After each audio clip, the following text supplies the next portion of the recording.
Welcome to the Slop Temple. We pray this video helps. In this video, I will explain how to access City 13 in Project Delta. To begin your journey, you'll typically need to complete a series of in-game quests.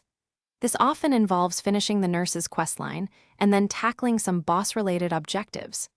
If you prefer a faster route, having elite access to the game will grant you immediate entry to this exciting new area, letting you dive right into the action.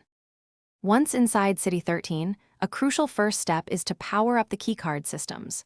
You'll need to find the power key, which is typically located inside the supermarket, specifically within the room containing a safe. After securing this key, head to the substation, a distinct concrete building with many electrical wires. Use your power key there to activate the breaker box, which energizes all the keycard lock doors across the city. With the power on, you can now utilize the various keycards scattered throughout City 13. The blue keycard is often found in a car at the gas station, and it grants access to the cash bank building, which holds valuable items.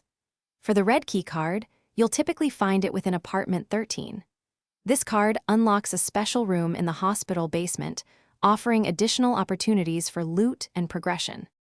City 13 also introduces new characters and formidable challenges. By completing the jailbreak quest, you'll unlock the Broker, a new trader located in an apartment near the market. This NPC offers fresh quests, such as Kingdom of Ruin, which tasks you with eliminating the Scav King. You'll find the Scav King roaming the basketball court inside the sports center. Remember to come prepared with powerful weapons and ample supplies for these challenging encounters. Thanks for watching. Consider subscribing if we helped you.